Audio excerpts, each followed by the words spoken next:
देखा चेक? क्या मामला है? गौरीपुर के मशहूर जमींदार त्रिदेवेंद्र नारायण की चिट्ठी है। क्या लिखा है? सुनो। कुमार त्रिदेवेंद्र नारायण के आदेशानुसार मैं ये पत्र लिख रहा हूं। उन्होंने आपका नाम सुना है, किसी जरूरी मामले में आपसे परामर्श करना चाहते हैं। जितनी जल्दी हो सके आप फौरन यहां आ जाइए। खर्च के बाबत 100 रुपए पेशगी भेज रहा हूं। आप कब और किस ट्रेन से आ रहे हैं तार से बताएं। स्टेशन पर आपके लिए गाड़ी का बंदोबस्त रहेगा। धन्यवाद। रुद्र प्रसाद, पीए कुमार त्रिदेवेंद्र नारायण। जरूरी मामला क्या है? कुछ लिखा ही नहीं है। लेटर हेड या हैंड राइटिंग से तुम कुछ अंदाजा लगा सकते हो? तुम तो इस सब में भी माहिर हो। जहां तक जमींदारों के बारे में मुझे मालूम है, मुझे लगता है कि त्रिदेवेंद्र नारायण ने रात में सपना देखा है जहां उनके पालतू हाथी को पड़ोस का जमींदार उठा ले गया। इसीलिए फौरन जासूस को बुला रहे हैं। नहीं, मजाक छोड़ो। इतने रुपए ऐसे कोई नहीं भेजता। जरूर कोई गड़बड़ है। यही तो तुम लोगों में कमी है। जब कोई अमीर बीमार पड़े तो तुम्हें लगता है कि उसकी बीमारी भी भारी भरकम है, लेकिन बात असल में बिल्कुल उल्टी है। अमीरों की छोटी सी छोटी फुंसी पर भी डॉक्टर आते हैं, लेकिन गरीबों की जब तक सांस हलक तक ना आए, डॉक्टर हकीमों का नाम भी नहीं लेते। खैर, इरादा क्या है? जाओगे गौरीपुर? जब बेकार ही बैठे हैं, चलो घुमाते हैं। और कुछ नहीं तो एक नई जगह देख लेंगे। और तुम तो गौरीपुर गए नहीं ना कभी।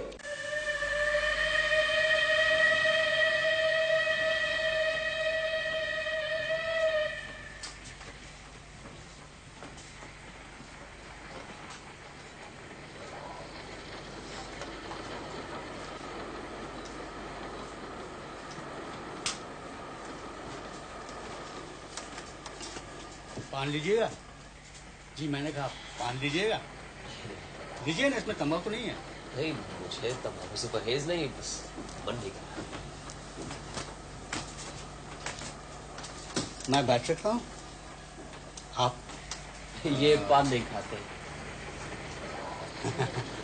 आप दोनों साथ में जा रहे हैं? जी। कहाँ तक जा रहे हैं आप लोग? जी आप कहाँ जा रहे हैं? जी मैं तो अगले स्टेशन पे उतर जाऊंगा। हम बस उसके बाद ही उतरेंगे। मतलब बदलापुर? लाइए आपके पान का मुलाहिजा किया जाए। हाँ? जरूर।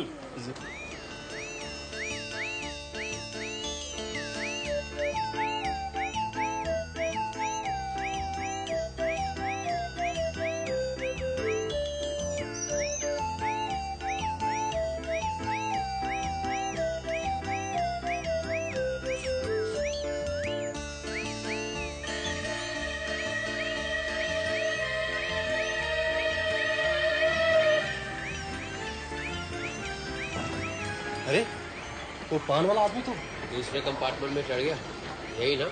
हाँ।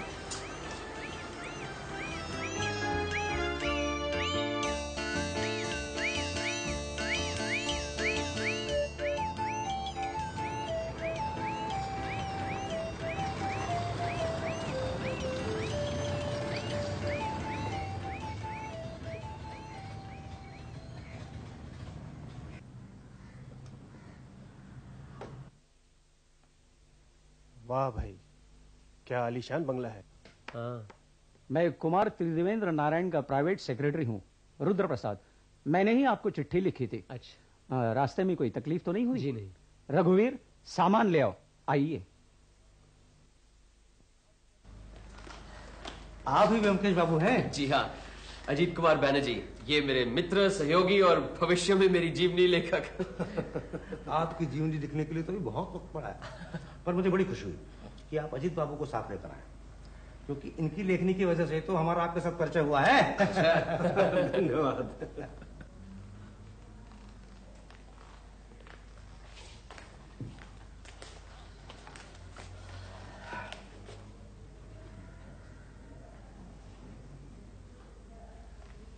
आपके लिए कुछ और नाश्ता, शरबत? जी नहीं, धन्यवाद।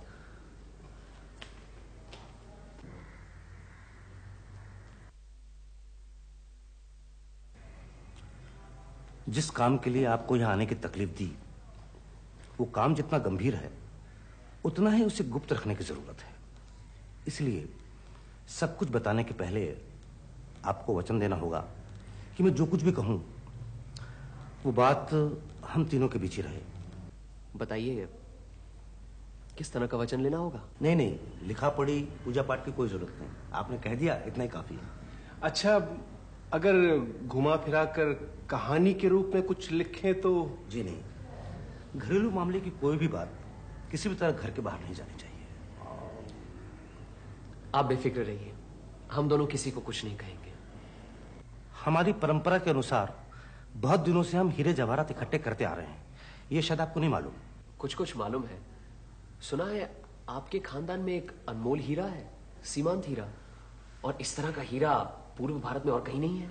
आपको मालूम है? तो आपको यह भी मालूम होगा कि पिछले महीने कलकत्ता में जो हीरे जवाहरात की प्रदर्शनी हुई थी उसमें हमारा सीमांत हीरा भी था। जी मालूम तो है, लेकिन उस वक्त मैं कलकत्ता में नहीं था, इसीलिए प्रदर्शनी में हीरा देखने का मौका नहीं मिला। फिर कभी देखने का मौका मिले या नहीं ये तो नहीं कह सकता। क्यों?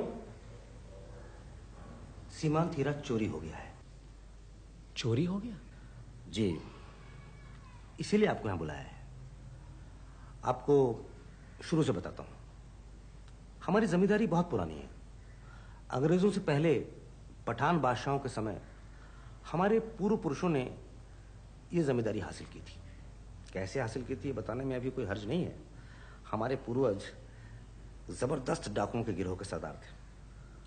अपने बाहुबल से उन्होंने संपत्ति इकट्ठी की और बाद में बादशाह से सनत के तौर पर जमींदारी पर अख्तियार जमा लिया। वो बादशाही सनत अब भी हमारे पास है और तब से ही सीमांत हीरा हमारे वंश में है। कहते हैं जब तक वो हीरा हमारे वंश में रहेगा हमारा कोई नुकसान नहीं होगा, और अगर किसी भी तरह वो हीरा चला गया तो एक पीढ़ी के अंदर ही हमारा वंश खत्म हो जाएगा। बड़ा लड़का ही जमींदारी का उत्तराधिकारी होता है। यही परंपरा हमारे वंश की भी है। छोटों को भरण पोषण मिलता है। 2 साल पहले हमारे पिताजी के गुजरने के बाद सारी जमींदारी मुझे मिली। मैं उनकी एकमात्र संतान हूं। मेरे एक चाचा भी हैं, पिताजी के छोटे भाई। जमींदारी से उन्हें 3000 माहवारी दी जाती है। लेकिन हीरे की चोरी कैसे हुई? वही बताता हूं। हीरों की प्रदर्शनी में मैं खुद स्पेशल बोगी बुक कराकर सीमांत हीरा कलकत्ते ले गया था। नुमाइश का इंतजाम सरकार के जिम्मे था, इसलिए चोरी के डर की कोई बात ही नहीं थी। इसके अलावा हीरा जिस ग्लास के केस में रखा था उसकी चाबी सिर्फ मेरे पास थी। नुमाइश 7 दिन चली। 8वें दिन वो हीरा लेकर मैं वापस यहाँ आ गया। यहाँ आकर पता चला हीरा तो चोरी हो गया, और उस हीरे के बदले जो लेकर आया था वो कांच का टुकड़ा था जिसकी कीमत शायद 200 भी नहीं। चोरी का पता लगने के बाद सरकार को या फिर प्रदर्शनी वालों को या पुलिस को खबर नहीं दी? नहीं। क्यों? खबर देकर कोई फायदा नहीं होने वाला था, क्योंकि चोरी होने के साथ साथ ये पता लग गया था चोरी किसने की है। किसने की? हमारे चाचा ने। जिन्हें आप हर महीने 3000 रुपए भेजते? जी, इसीलिए तो खबर नहीं की। मैं नहीं चाहता हमारे पारिवारिक कलंक को लेकर अखबार में टीका टिप्पणी हो। अच्छा, आपके चाचा रहते कहाँ हैं? कलकत्ता में। आपने उनका नाम सुना होगा, मशहूर शिल्पी और वैज्ञानिक सर दिगेंद्र नारायण राय। ऐसी बहुमुखी प्रतिभा हमारे देश में कमी है। ऐसे प्रतिभाशाली पुरुष और चोरी? हमारे चाचा की निगाह इस सीमांत हीरे पर हमेशा से थी। इस हीरे की कीमत क्या होगी? कीमत की वजह से नहीं, रुपया पैसा तो हमारे चाचा के पास बहुत है, शायद हमसे भी ज्यादा। और हमने भी कभी उस हीरे की कीमत जानने की कोशिश नहीं की। ग्रह देवता की तरह वो हीरा हमारे लिए अमूल्य है। जब हमारे पिताजी जिंदा थे तब भी हमारे चाचा ने हीरा उनसे मांगा था, उन्होंने नहीं दिया। पिताजी के गुजर जाने के बाद उन्होंने मुझसे भी मांगा। देखो बउआ, तुम मुझे हर महीना जो 3000 भेजते हो उसकी मुझे कोई जरूरत नहीं। तुम्हें चाहिए तो मैं तुम्हें 5000 महीना भेज सकता हूं जब तक मैं जिंदा हूं। सीमांत हीरा मुझे चाहिए। उस दिन के बाद से आज तक न चाचा से बातचीत हुई न मुलाकात। हीरा लेकर जब कलकत्ता से वापस आया तो उनकी एक चिट्ठी मिली। वो चिट्ठी आपको दिखाता हूं।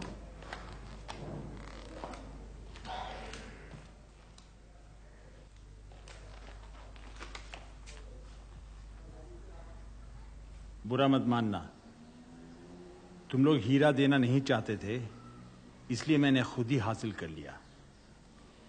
हीरा न होने से तुम्हारा वंश बर्बाद हो जाएगा, यह महज एक वहम है। यह सिर्फ हमारे पूर्वजों की एक चाल थी, जिससे कोई इसे बेचने की हिम्मत न करे। सीमांत हीरा मेरे पास सुरक्षित है, शुभेच्छा सहित। चिट्ठी मिलते ही मैं हीरा लेकर जौहरी के पास दौड़ा।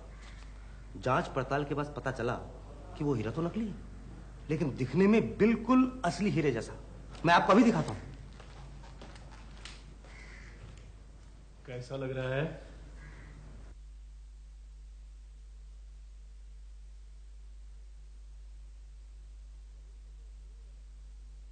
जौहरी के सिवा कोई नहीं बता सकता कि हीरा नकली है।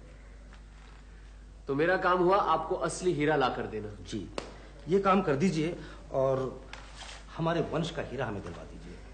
लेकिन ये हीरा नुमाइश से गायब कैसे हुआ? उस झमेले में जाने की कोई जरूरत नहीं। जैसे भी हो, कैसे भी करके हमारा सीमांत हीरा हमारे कब्जे में आ जाना चाहिए। कितना भी खर्चा हो, मैं खर्च करने को तैयार हूं, उसकी चिंता आप मत कीजिए। लेकिन व्योमकेश बाबू, एक शर्त है। शर्त तो नहीं, विनती समझ लीजिए कि बात अखबार तक नहीं पहुंचनी चाहिए। अच्छा, कब तक हीरा मिलने से आप खुश होंगे? कब तक? मतलब आप हीरा दिलवा देंगे? ये तो बहुत मामूली बात है। मैंने तो सोचा था कोई बहुत ही पेचीदा मामला होगा। खैर, आज शनिवार है, अगले शनिवार तक आपको असली हीरा मिल जाएगा। चले?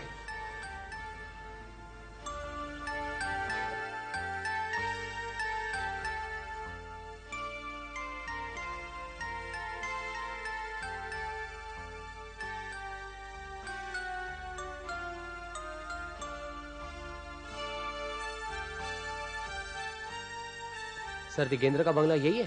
हाँ, यही है, उधर जाइए। अच्छा।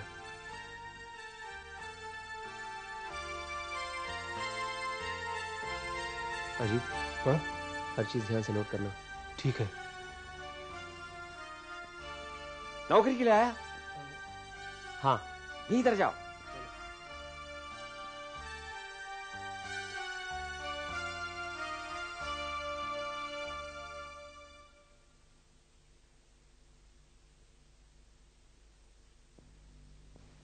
सुनिए जी?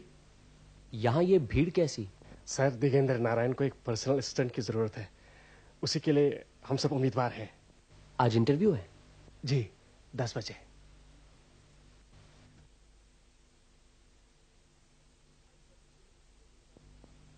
आज सर दिगेंद्र किसी जरूरी काम से बाहर जा रहे हैं, इसलिए आज का इंटरव्यू कल होगा, इसी वक्त ठीक 10 बजे। अगर आप लोगों ने अपनी एप्लीकेशन नहीं दी है तो हमें दे सकते हैं।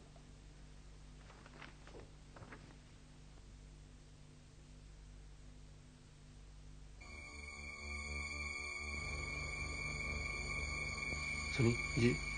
आप अपनी कॉपी से एक पन्ना देंगे मुझे? जी।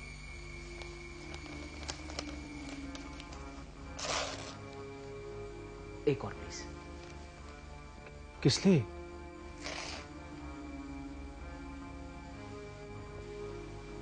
बैठो। हाँ? जैसे मैं कहता हूँ वैसे तुम क्या? यहाँ पर ये भरो इसको। एप्लीकेशन? हाँ, पर्सनल सेक्रेटरी के लिए। हाँ? एप्लीकेशन लिखते जाओ। लेकिन इसका क्या फायदा? और अपना नाम जितेंद्र नाथ लिख दो। जितेंद्र नाथ क्यों? हाँ, वो लिख दो, बाद में बताऊंगा।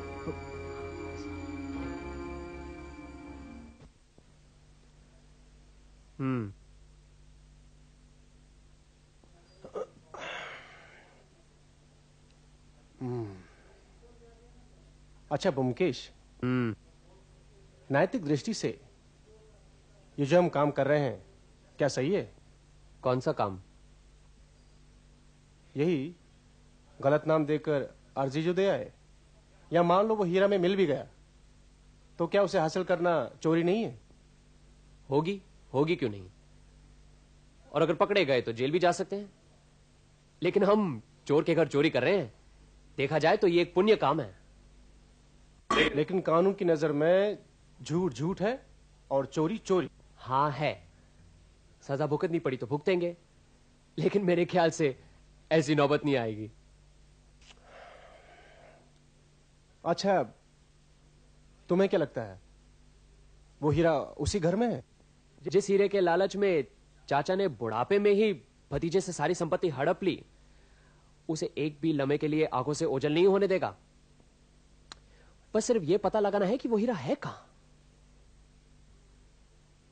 अच्छा, मान लो हमने जो 2 अर्जियां दी हैं, अगर वो बेकार हों और काम किसी और को मिले तो? हमें सुनहरा मौका मिला है, उसका फायदा उठाना चाहिए। हमने जो क्वालिफिकेशंस लिख दी हैं, शायद वो दूसरों में ना हो, इसलिए नौकरी हम दोनों में से किसी को मिलनी चाहिए। कहीं ऐसा ना हो दोनों को मिल जाए। और अगर न भी मिले तो सर दिगेंद्र के साथ 10-15 मिनट बाद का मौका मिल जाएगा, वो भी काफी है। लेकिन एक बात याद रखना कि कल इंटरव्यू में तुम्हारा नाम जितेंद्र नाथ है और तुम्हारा निखिलेश।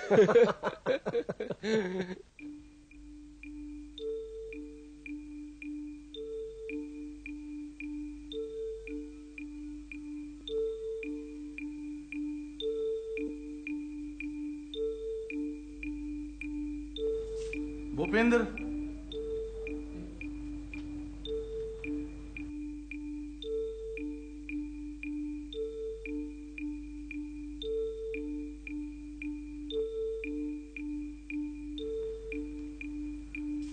जितेंद्र नाथ और निखिलेश।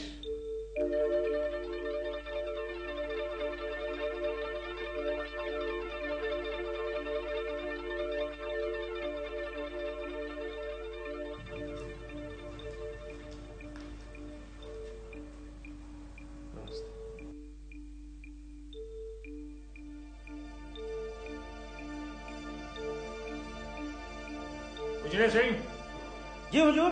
दरवाजा बंद कर दो, बाहर खड़े रहो।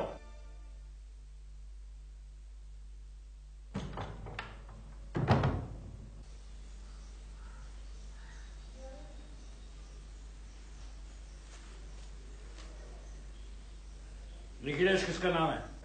जी मेरा। तुम निखिलेश हो? जी। और तुम जितेंद्र नाथ? जी। तुम दोनों ने क्या सलाह कर दरखास्त दी है? सर मैंने नहीं पहचानता। अच्छा, लेकिन दोनों ने बिल्कुल एक जैसा कागज इस्तेमाल किया है। लगता है एक ही नोटबुक से लिए गए हैं। सर नोटबुक तो सब एक जैसी होती हैं। तुम एमए पास हो? जी।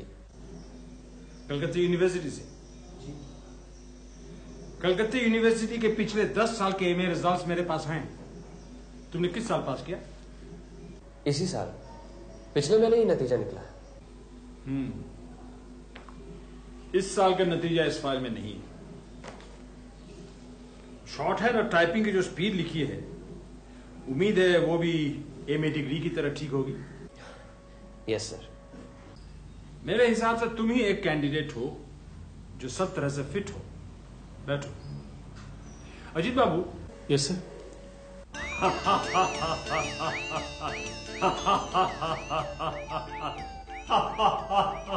बैठो अजीत, बैठो।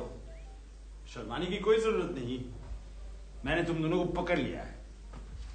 सर दिगेंद्र नारायण को धोखा देने की धृष्टता देखकर मुझे मजा आ रहा है। और ब्योमकेश, तुम ऐसा एक बचकाना काम करोगे ये उम्मीद नहीं थी। तुम्हारी उम्र ज्यादा नहीं, लेकिन देखकर तो लगता है भेजे में बुद्धि है। और ब्रेन मैटर 50 आउंस तो है ही। लेकिन सिर्फ ब्रेन मैटर से क्या होता है? सब निर्भर करता है कन्वोल्यूशन पर। हालांकि कूट बुद्धि, इंट्यूशन, हठधर्मी, ये सब तो पर्याप्त है। और रीजनिंग पावर भी डेवलप लगता है। इंटेलिजेंट कहा जा सकता है, क्यों?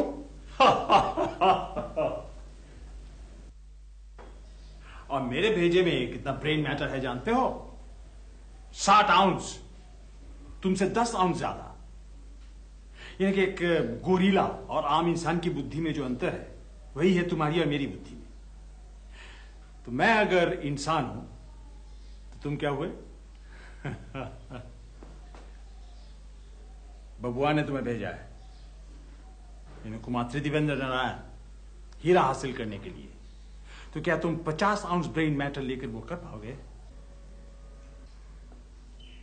क्या बात है ब्योमकेश, बिल्कुल ठंडे पड़ गए। पंडित बनकर भगवान चुराने आए हो, तो क्या ये चोरी कर पाओगे? 7 दिन के अंदर कुमार त्रिदेवेंद्र नारायण को ये हीरा वापस ला कर दूंगा, ये वचन देकर आया हूं मैं। अच्छा, 7 दिन के अंदर? अरे वाह वाह, क्या बात है। तो कैसे करोगे ये चोरी? हमें भी तो कुछ पता चले। तुम्हें मालूम है, अभी धक्के मार के तुम्हें बाहर फेंकवा सकता हूं। जेल की हवा खाओगे वो अलग। फिलहाल तो आपकी बातों से यही लगता है कि हीरा इसी मकान में है। हाँ है, इसी मकान में है, लेकिन तुम उसे ढूंढ पाओगे? भेजे में है इतनी समझ? आपके हिसाब से 50 आउंस ग्रे मैटर तो है ही, मेरे लिए इतना ही काफी है। अपने आप को बहुत बड़ा 30 मार खां समझते हो ना? तुम जैसा डिटेक्टिव दूसरा नहीं है इस भारतवर्ष में। तुम यहाँ के बैतियों हो क्या? मैं यहाँ निकलेश बनकर जरूर आया था, लेकिन अब ब्योमकेश हूं, सत्यान्वेषी, सत्य की खोज करने वाला। सत्यान्वेषी? चलो ठीक है, देखते हैं कौन कितने पानी में है। इस घर में तुम्हें पूरी आजादी है, जहां चाहो जाओ, कोई नहीं रोकेगा। 7 दिन के अंदर हीरा निकालोगे, जुबान दी थी ना? मैं तुम्हें 7 साल का वक्त दे रहा हूं। ढूंढो हीरा एंड बी डेड। उजले सिंह, इन दोनों को पहचान लो। मैं घर में हूं या ना हूं, ये दोनों घर में कहीं भी आ जा सकते हैं। 7 साल तक इन्हें कोई रुकावट नहीं होनी चाहिए, समझे? तो खड़े क्यों? जाओ। कौआ चला हंस की चाल, समझे ब्योमकेश बख्शी? जिंदगी गुजर जाएगी मगर वो चीज तुम्हें नहीं मिलने वाली। मगर एक शर्त है, इस घर में तस्वीरें, स्कल्पचर, क्यूरियोस चारों तरफ बिखरे हुए हैं।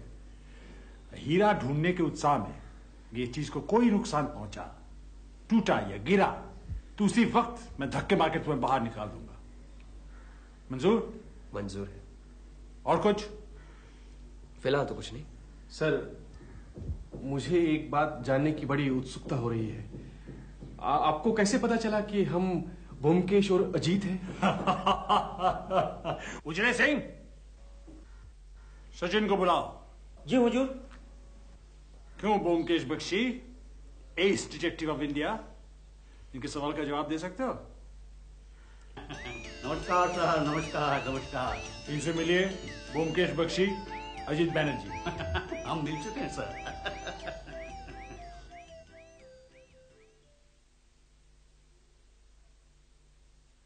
मेरी बेवकूफी से ही सारा गड़बड़ हो गया। तुमसे बेवकूफी हुई जरूर है, लेकिन बुड्ढे को हमारे बारे में पहले से ही मालूम था। कुछ भी कहो, खूब उल्लू बनाया हमारे। बुड्ढे की भी एक कमजोरी मेरी पकड़ में आ गई। मुझे लगता है इसी से काम बन जाएगा, वरना हमारा कामयाब होना मुश्किल था। कामयाब? तुम्हें क्या लगता है कि तुम कामयाब होगे?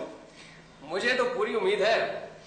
हाँ, अगर बुड्ढा धक्के मारकर हमें घर से बाहर निकालता तो बात और होती, लेकिन अब उसकी कमजोरी पकड़ में आ गई है, उसी से हम अपना काम पूरा कर लेंगे। अरे कैसी कमजोरी? मुझे तो कोई कमजोरी नजर नहीं आई, बल्कि लगा बुड्ढा तो लोहे की तरह सख्त, ताकतवर और पुख्ता है। कमजोरी है, बहुत तगड़ी कमजोरी है, और इसी की वजह से हमें अपना रास्ता निकालना है। अक्सर देखा है कि बड़े लोगों में ये कमजोरी ज्यादा नजर आती है। जो जितना ज्यादा अक्लमंद होता है ना, उससे 4 गुना ज्यादा उसमें अक्लमंद होने का घमंड होता है। इसीलिए अक्लमंद होते हुए भी वो बेवकूफ बन जाते हैं। साफ साफ बताओ, मामला क्या है? सर दिगेंद्र नारायण को अति बुद्धिमान होने का काफी घमंड है। मैंने सोचा क्यों ना उनके घमंड पर वार किया जाए, और वही मैंने किया।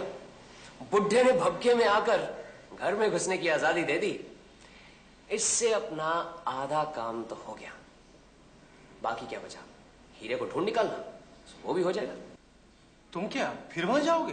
अरे जाएंगे क्यों नहीं, यही तो सुनहरी मौका है, मौके का फायदा नहीं उठाएंगे? आप गए तो वो बेटा उजले सिंह पेट में खुखरी घुसा देगा, मैं नहीं जाने वाला। अरे ये कैसे हो सकता है? एक साथ मैदान में उतरे हैं, साथ ही चलेंगे। हाँ?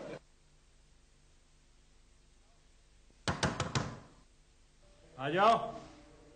नमस्कार। हीरा मिला? जी नहीं, मिल जाएगा। ये क्या बना रहे हैं? विख्यात नटराज मूर्ति का एक छोटा सा प्लास्टर कास्ट तैयार कर रहा हूं। मैं इसे पेपर वेट की तरह इस्तेमाल करता हूं। कैसी है? बहुत अच्छी है। असली मूर्ति पत्थर की है या? मैंने संगमरमर की एक 10 फुट ऊंची मूर्ति बनाई है। फिलहाल वो पेरिस में है। पेरिस में? Louvre museum. क्या मैं इसे देख सकता हूँ? देखो।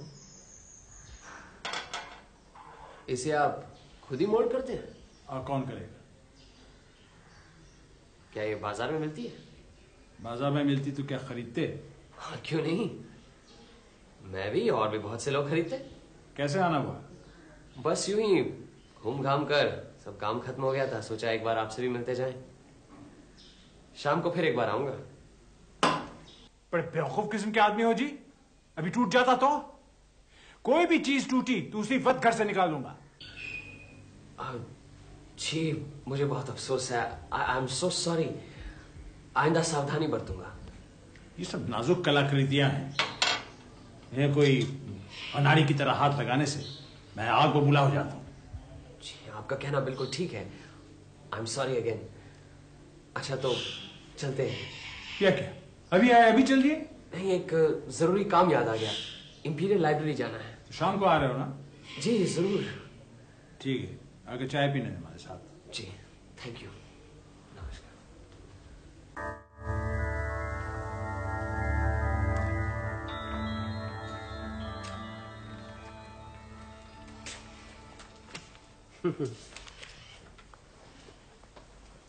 क्या बात है? प्लास्टर कास्टिंग के बारे में क्यों पढ़ रहे हो? तुम्हें तो मालूम है मेरी दिलचस्पी हर चीज में होती है। लेकिन कोई बात तो होगी। सर दिगेंद्र ने ठीक ही कहा था। प्लास्टर ऑफ पेरिस की मूर्ति तो कोई भी बना सकता है, बहुत आसान। मैं भी? हाँ तुम भी। पहले प्लास्टर ऑफ पेरिस के चूरे को पानी में डालकर उसे दही जैसा गाढ़ा करो। फिर उसे मोम या मिट्टी के सांचे में डाल दो, उसमें भर दो। 10 मिनट के अंदर वो जमकर सख्त हो जाएगा, उसे निकाल दो, मूर्ति तैयार। मुश्किल काम है सांचा बनाना। अब इस सांचे में अगर प्लास्टर ऑफ पेरिस डालते समय आप सुपारी जैसी छोटी सी चीज छुपा दो तो वो मूर्ति में छिपी रह सकती है। मतलब सीमांत हीरा इसी तरह नटराज की मूर्ति में? आई बात समझ में? चलो। कोई आया था? जी नहीं, एक चिट्ठी आई है। लाओ दे।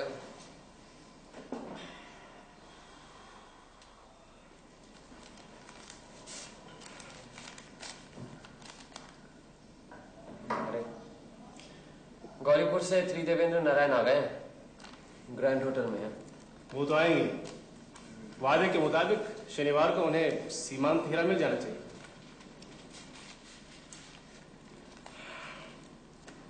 क्या सोच रहे हो? अगर सर दिगेंद्र को पता चल गया कि कुमार बहादुर आ गए हैं, कहीं ऐसा ना हो हमें अपने घर के अंदर घुसने न दें। अरे इतने दिनों से घर के कोने कोने की तलाशी ले रहे हो, अब बाकी रह ही क्या गए? मुझे यकीन होता जा रहा है कि वो हीरा सर दिगेंद्र की बैठक में ही कहीं है। मैंने गौर किया, बुढ़ा जहां भी हो उसकी नजर हमेशा टेबल पर ही रहती है। चलो खा पी के सोते हैं, आज तो बहुत थक गए। अजीत, मुझे लगता है वो हीरा नटराज मूर्ति के अंदर छुपा कर रखा है। तुमने देखा नहीं किस तरह से मूर्ति मेरे हाथ से ले ली? कल तो किसी भी तरह उस मूर्ति को जाकर हासिल करना है। लगता है मुझे इस मूर्ति से प्यार हो गया है। कल सारी रात इसकी याद में नींद नहीं आई। सच। ओमकेश, तुम्हारे मन की बात मैं जानता हूं। मुझसे कुछ छुपा नहीं सकोगे। इस मूर्ति के लिए रात भर नींद नहीं आई तो जाओ, आज से ये मूर्ति तुम्हारी, मेरी तरफ से तोहफा। अब तो खुश? ये नाजुक और कीमती है, संभाल के रखना, कहीं टूट ना जाए। बहुत बहुत धन्यवाद सर दिगेंद्र, आपका तोहफा सर आंखों पर। 6 दिन तो हो गए, कल भी आओगे क्या? हाँ, बस कल ही का दिन तो बाकी है।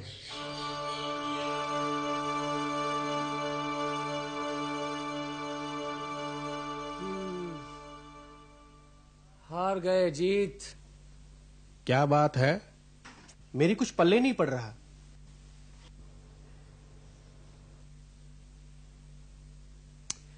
मुझे पूरी उम्मीद थी कि हीरा इसी नटराज के अंदर है। अच्छा बताओ, इतनी अच्छी जगह कहीं मिल सकती है? हीरा आंखों के सामने टेबल पर है, लेकिन किसी को कुछ पता नहीं। अपनी सबसे प्यारी चीज बिल्कुल अपनी आंखों के सामने ही पड़ी है। सर दिगेंद्र ने यह खुद बनाया है। इसीलिए हीरा इसके अंदर छुपाना उनके लिए कोई बड़ी बात नहीं है। आज ठान कर निकला था कि कैसे भी हो यह मूर्ति चुरा कर ही लाऊंगा, लेकिन बुढ़े ने सारे इरादों पर पानी फेर दिया और मूर्ति मुझे खुद भेंट कर दी। चले पर नमक छिड़कने में उस्ताद है बुढ़ा। अब फिर नए सिरे से सब शुरू करना पड़ेगा। अब क्या शुरू करोगे? बस एक ही दिन तो बाकी है। उधर कुमार बहादुर कलकत्ते आ गए हैं, कहां से दूंगा उनका सीमांत हीरा? लगता है सर दिगेंद्र ने बाजी जीत ली। लेकिन उन्होंने मुझे ये मूर्ति दी क्यों? एक काम करते,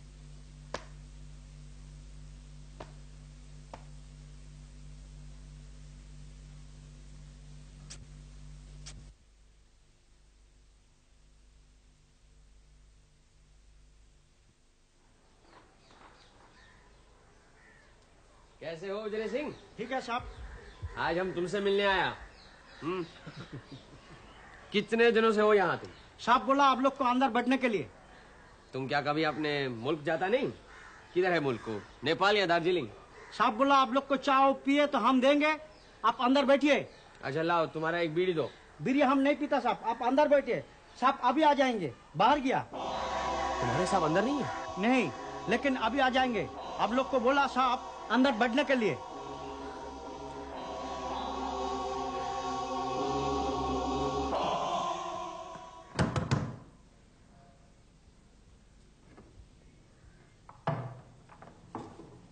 हाँ, ब्योमकेश बख्शी।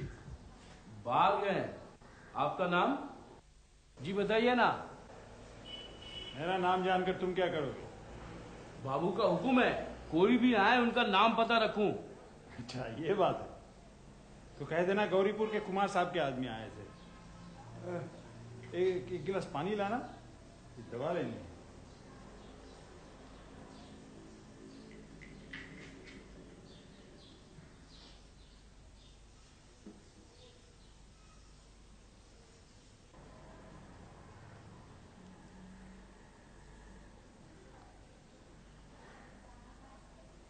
तो मैं जाता हूं, कह देना बाद में मुलाकात होगी।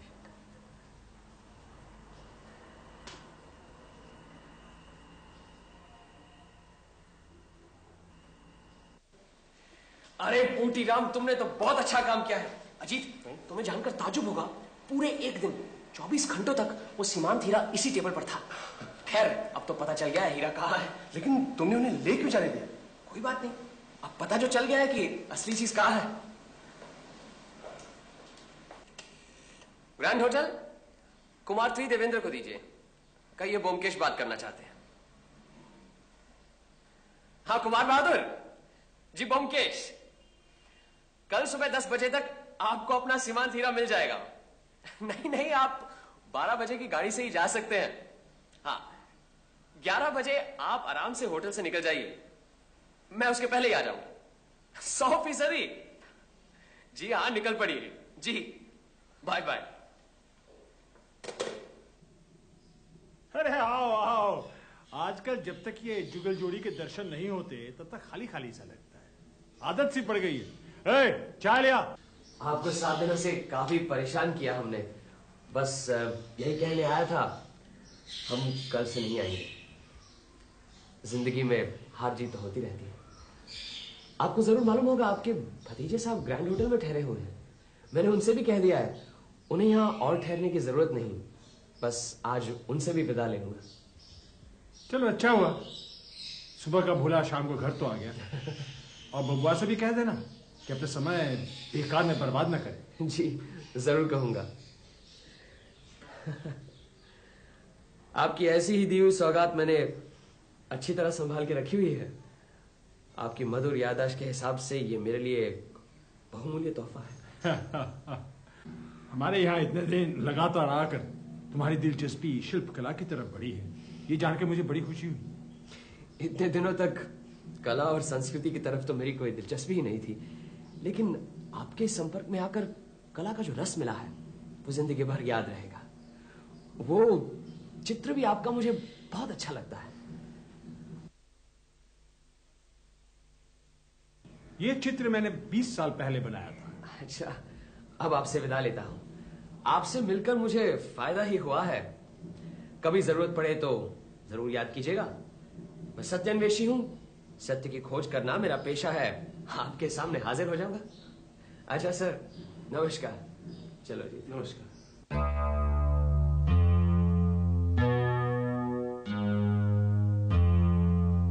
आइए आइए व्योमकेश बाबू, आपने तो कमाल कर दिया। कहाँ है हमारा सीमांत हीरा? ये लीजिए। ये तो हमारे चाचा जी के संगमरमर की बनाई हुई नटराज की मूर्ति की नकल है। हीरा कहाँ है? इसी के अंदर। इसके अंदर? जी, लेकिन आपके जाने की सब तैयारी है ना 12 बजे की गाड़ी से? वो तो ठीक है व्योमकेश बाबू, लेकिन ये लीजिए आपका सीमांत हीरा।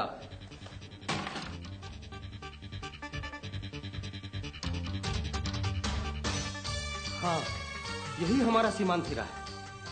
तुम्हें कैसे पता चला कि हीरा इसी मूर्ति में है?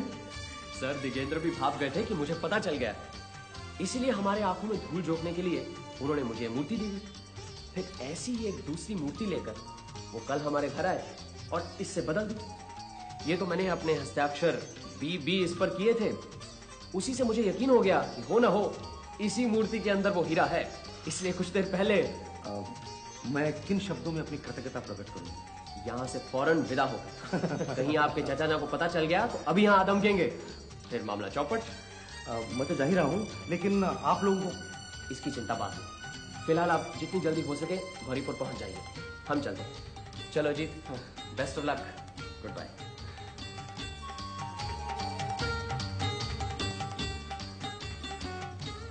अजीत, ये देखो। लो, ये पढ़ो। प्रिय ब्योमकेश बाबू, आपकी कृतज्ञता के जवाब में जो कुछ भेज रहा हूं वो आपकी प्रतिभा के सामने कुछ नहीं है।